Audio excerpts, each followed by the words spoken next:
Shalom, shalom saudara-saudara jemaat Tuhan, saudara anak-anak Tuhan dimanapun berada. Selamat pagi, selamat bersuka cita bersama Tuhan pada hari-hari kemenangan kita, hari-hari yang luar biasa. Bapak Ibu, kita bersyukur kita ada pada masa di mana kita memperingati Jumat Agung, masa di mana Tuhan Yesus harus berkorban bagi kita semua, mati di kayu salib, agar supaya kita yang percaya kepada pengorbanannya, kita dibenarkan dan kita menikmati apa yang Tuhan janjikan, yaitu kehidupan yang kekal dalam Yesus Kristus. Jemaat Tuhan dan saudara yang terkasih dalam Tuhan Yesus Kristus, dalam penantian kita untuk kita akan masuk besok ke dalam kemenangan bersama Tuhan, yaitu kebangkitan Tuhan, ada beberapa hal yang saya ingin share kepada kita semua supaya bisa membawa kekuatan, bisa juga mengajari kita, bisa juga menuntun kita. Kadang bisa firman ini bisa mengajari, menempelak, bisa menegur kita. Tentunya dengan satu tujuan, saudaraku, ada agar kita semakin baik di hadapan Tuhan. Haleluya. Jemaat Tuhan yang Tuhan Yesus kasih, saudara-saudaraku yang Tuhan Yesus kasihi, saya akan membaca satu ayat firman Tuhan dalam Amsal 19 ayat 22 bagian A. Sifat yang diinginkan pada seseorang ialah kesetiaannya. Ini sesuatu yang luar biasa, perkataan firman Tuhan yang luar biasa bagi kita semua. Saya sering berkata bahwa sebuah hubungan satu saat nanti pasti akan masuk dalam masa pengujian. Sebuah hubungan satu saat nanti akan masuk dalam masa pencobaan. Kenapa sampai harus diuji? Supaya diketahui kualitas hubungan itu seperti apa. Diketahui bahwa kekuatan ikatan dalam hubungan tersebut itu seperti apa. Kalau kondisinya baik-baik saja, saudaraku, maka kita tidak bisa melihat bahwa hubungan ini benar-benar hubungan yang sejati, atau benar-benar hubungan yang luar biasa, hubungan yang sempurna, yang baik, atau ini hanya sekedar hubungan yang palsu. Nah, itu bisa dilihat ketika ada dalam masa ujian atau masa uji coba. Sehingga saudaraku yang terkasih dalam Tuhan Yesus Kristus, kita bisa melihat siapa yang sebenarnya teman sejati, siapa yang sebenarnya sahabat sejati, atau siapa yang sebenarnya orang yang benar-benar mengasihi kita, dan sebenarnya orang yang hanya sekedar bersandiwara di depan kita, saudaraku. Nah, yang diinginkan seseorang adalah kesetiaannya, saudaraku. Nah, ketika masa ujian datang, ketika masa pencobaan datang, kita bisa melihat kesetiaan seseorang. Apakah orang itu setia dengan kita? Apakah orang itu setia melakukan bagiannya? Apakah orang itu setia dengan apa yang dia katakan sebelum ada pada masa ujian? Atau sifatnya berubah dari apa yang dia katakan sebelum ada masa ujian? Jadi ketika pada masa ujian dia berubah, sebelum masa ujian dia berkata ini, ketika pada masa ujian dia sudah berkata lain. Nah, kita bisa mengetahui dari itu, baik itu hubungan antara ayah dan anak, baik itu hubungan antara suami dan istri, baik itu hubungan antara saudara-saudara, atau saudara yang jauh, baik itu hubungan antara gembala dan jemaat, baik itu hubungan antara pimpinan dan anak buah, semuanya akan diketahui ketika hubungan itu ada pada masa uji coba atau masa ujian. Saudara-saudara yang Tuhan Yesus kasih, kalau kita melihat kondisi hidup sekarang, saudaraku, maka kita boleh melihat bahwa kita boleh menarik satu kesimpulan bahwa sebenarnya Tuhan inginkan hal ini terjadi, seperti Tuhan sementara membawa kita masuk dalam fase ujian yang baru, karena Tuhan ingin melihat seberapa murninya hidup kita, seberapa keasliannya kehidupan kekristenan kita di hadapan Tuhan. Apakah kondisi seperti begini akan membawa kita untuk semakin dekat dengan Tuhan, atau sebaliknya akan membawa kita untuk semakin jauh daripada Tuhan? Apakah dalam kondisi seperti ini akan membawa kita untuk semakin bergantung kepada Dia, atau sebaliknya mengandalkan kekuatan kita, mengandalkan hikmat kita, mengandalkan kepintaran kita. Apakah dalam kondisi seperti ini akan membawa kita untuk semakin hidup berdasarkan nilai-nilai kekristenan yang ada dalam Alkitab, ataukah kondisi ini membuat kita sehingga kita hidup tidak sesuai lagi dengan nilai-nilai Kristen oleh karena tekanan hidup, oleh karena ketakutan, oleh karena depresi, karena kondisi situasi yang terjadi. Nah, di sinilah Tuhan akan melihat kemurnian kita, kemurnian iman kita.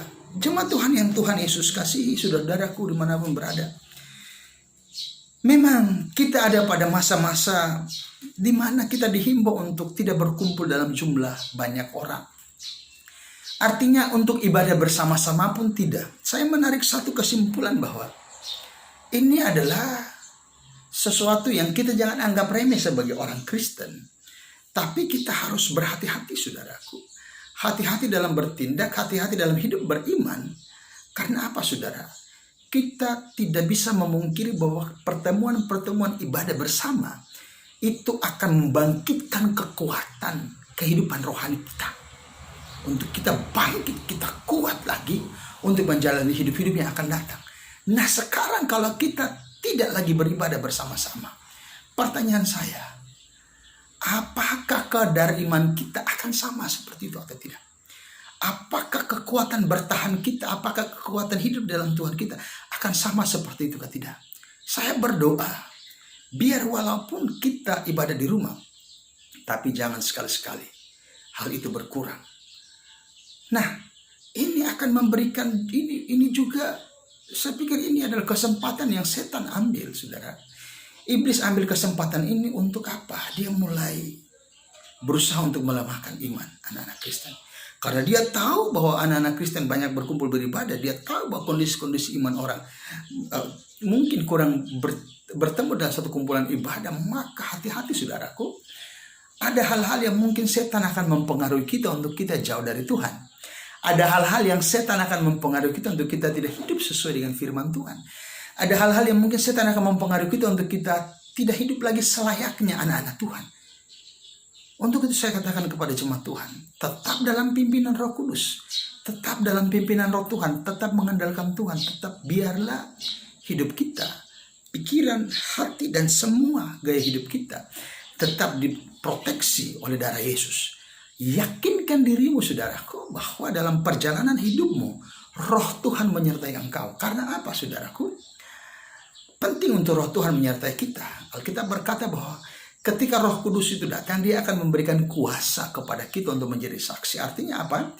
Ketika Roh Tuhan datang, dia seperti satu kekuatan yang ekstra, satu kekuatan yang super, yang akan membuat kita, ketika kita berada pada keterbatasan kita sebagai manusia, Roh Kudus ada di situ untuk membantu kita, untuk mendorong kita, untuk menyemangati kita, memberikan kita power, memberikan kita kekuatan untuk tetap hidup di dalam jalur-jalur kebenaran firman Tuhan. Hati-hati kondisi seperti begini. Mungkin kasih banyak orang semakin dingin. Oh, ada banyak kebencian. Oh, akan ada banyak dendam. Akan ada banyak emosi. Akan ada banyak amarah. Akan ada banyak saling mencaci. Hati-hati, saudaraku, karena kondisi bisa mengubah seseorang. Saya teringat akan Simon Petrus, saudaraku. Pada waktu dia bersama-sama dengan Tuhan, dia begitu luar biasa. Sampai kata-katanya dengan Tuhan itu begitu manis. Yesus kemana-mana Simon Petrus ikut. Yesus bikin apa-apa Simon Petrus perhatikan. Yesus berjalan di atas air. Simon Petrus lihat Yesus memberi makan 5.000 orang. Simon Petrus lihat Yesus membangkitkan Lazarus. Simon Petrus lihat bahkan Yesus membangkitkan ibu mertuanya Petrus. Bahkan Yesus dimuliakan di atas gunung. Simon Petrus ada dalam banyak hal. Dia bersama-sama Tuhan. Dan dalam banyak hal Simon Petrus melihat pengajaran Tuhan. Mendengar langsung dari Tuhan.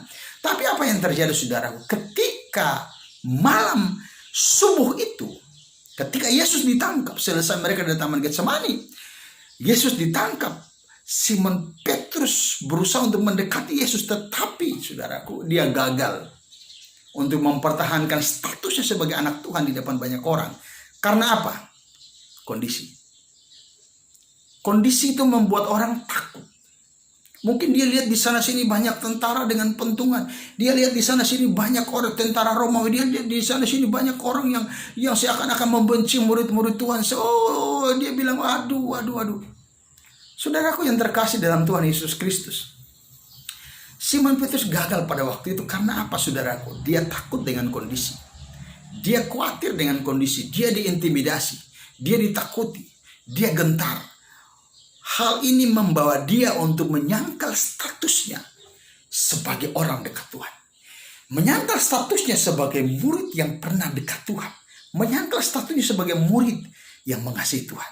Murid yang mengatakan bahwa Yesus kemanapun dia akan ikut. Oh, kondisi bisa membuat orang untuk berada pada titik itu, saudaraku. Untuk itu pesan saya kepada saudara, tetap kuat di dalam Tuhan. Tetap kuat dalam Tuhan, tetap kuat dalam Tuhan. Di dalam masa-masa sengsara, Tuhan Yesus dalam masa-masa di mana Yesus disalibkan ini juga, saudaraku. Saya ingat juga satu orang tokoh, tidak lain adalah murid Yesus juga, yaitu Yudas. Yudas ini juga seorang murid Yesus, tetapi apa, saudaraku? Dia membiarkan hatinya iblis kuasai. Dia membiarkan hatinya iblis kuasai, akhirnya apa? Timbul keserakahan. Timbullah niat jahat. Ketika iblis kuasai hati, timbul keserakahan, timbul niat jahat, maka Yudas pergi jual Yesus. Ketika dia jual Yesus, itulah kegagalannya sebagai seorang yang pernah dekat Tuhan. Itulah kegagalannya sebagai seorang pilihan Tuhan. Dia biarkan iblis masuk ke hatinya, lalu timbul keserakahan, kemudian timbul niat jahat, dan akhirnya, saudaraku, Yudas gagal. Nah, pada masa-masa ini, saudaraku, kita sementara menanti kebangkitan Yesus pada hari Minggu nanti, saudaraku, hati-hati, kita jangan gagal seperti dua orang murid ini.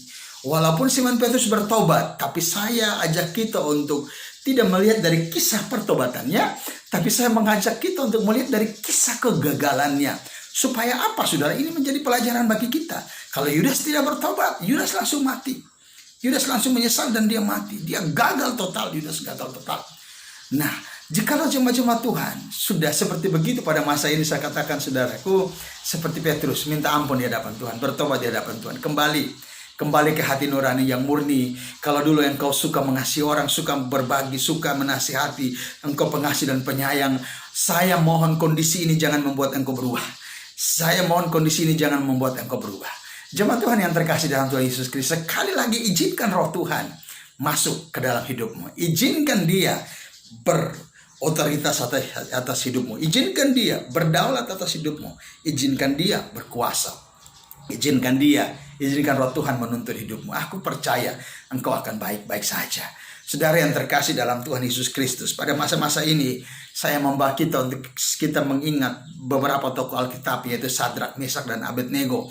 3 pemuda Israel yang luar biasa yang dibawa ke pembuangan, dan pada waktu itu mereka sebagai orang-orang yang bekerja dalam lingkungan istana Raja Nebukadnezar. Sekalipun mereka dalam lingkungan istana, tapi mereka tetap memegang identitas mereka sebagai penyembah Tuhan yang benar, yaitu penyembah Allah Abraham, Ishak, dan Yakub. Bahkan sampai mereka disuruh untuk menyembah patung buatan Nebukadnezar. Mereka tidak mau menyembah. Walaupun mereka diintimidasi, mereka diancam untuk akan dibuang ke dalam perapian yang menyala-nyala. Tetapi apa kata mereka, saudaraku?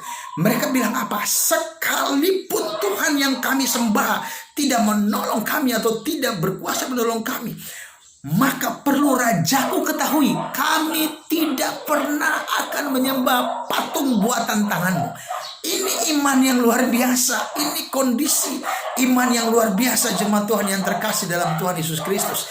Dalam masa sulit seperti ini, saudaraku, mari kita memiliki sikap hati seperti Sadrak, Mesak, dan Abednego.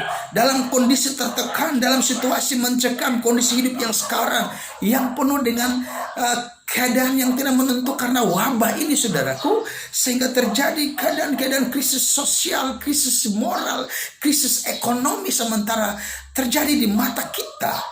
Kualitas kita, identitas kita, integritas kita sebagai anak Tuhan jangan pernah berkurang. Dan mereka bertiga berkata, sekalipun Tuhan yang kami sembah itu tidak menolong kami, tetapi perlu rajaku ketahui bahwa Kami tidak akan menyembah patung buatan tanganmu. Artinya apa? Tuhan tetap Tuhan. Sekalipun kita mati, tetap Tuhan Yesus. Sekalipun kita dalam situasi mencekam, disiksa, kondisi hidup tidak menentu, tetap pegang Tuhan Yesus Kristus. Tetap ada pada nilai-nilai Kristen. Tetap berada pada koridor-koridor Tuhan. Sekalipun kondisi tidak baik. Sekalipun situasi tidak baik. Sekalipun dalam ancaman.